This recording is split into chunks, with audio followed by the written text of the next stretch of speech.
First off, I'm going to start with, I think I've killed a bigger buck than Lieutenant Governor Phil Bryant over here in Mississippi, but we'll have to measure him up. That's remained to be seen. Tell you a little bit about the show. Picked Jim Kelly up at the private airport in Faraday. We barged over. We're at Giles Island, 9,000 acres, and it's actually an island. What you bring over is what you have for your hunt, which makes it unique. This place is second to none. They have chefs, super guides. The guy that runs the place, Jimmy, is awesome. And the whitetail hunting here is, I mean, you can kill a deer 170, 180 on the average. You really can. It's awesome. So Kelly and I barged over, and we've been hunting for a couple of days. Had bad weather yesterday. But Kelly passed on a 170 because we couldn't get it on film. It was just really late, but he could see it through the scope, but we couldn't get it on the camera. And then today I was able to have a good hunt and killed a nice 9-point, made a real nice shot. And of course my cameraman, Eddie's, he's one of the best and made me look good. You better keep making me look good. Wow, this has been a pretty good couple weeks. Started in Texas, bagged me a nice 11-pointer in South Texas. Then I came to Grenada, Mississippi, and bagged me another 11-pointer, which is pretty cool. And then I come to Giles Island and was hoping to bag me the third 11-pointer, but unfortunately things just didn't quite work out the way I wanted them.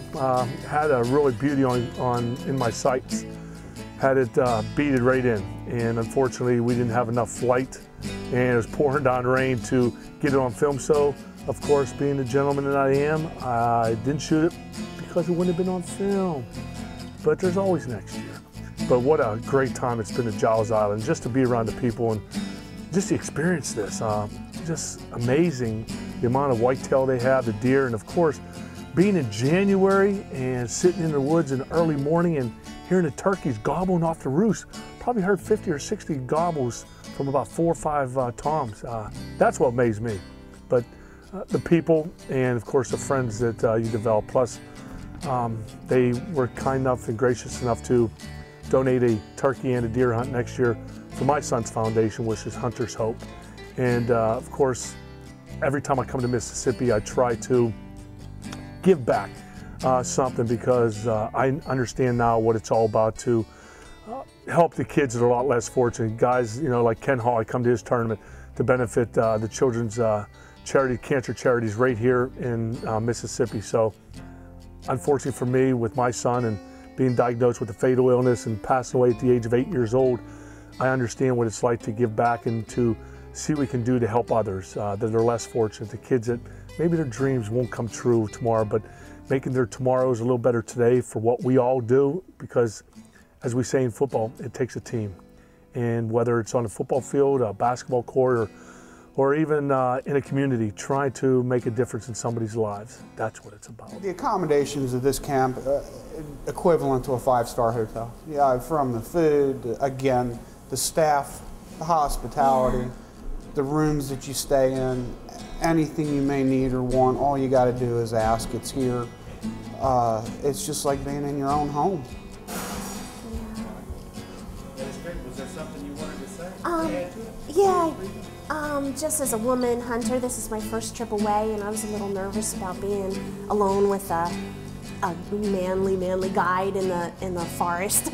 But I had the best guide in the world, and we made quick friends, and I'm gonna love him to death, and we're gonna stay in touch forever. And he really made me feel like family, and I'm so happy. I can't wait to come back.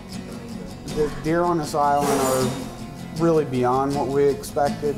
We have watched the shows, you see pictures, but until you really experience it firsthand and see that the owners, the staff, how they've really got into the quality deer management programs that they have here, it really shows, and it pays off. We come from a state that has a lot of deer that does not have such management.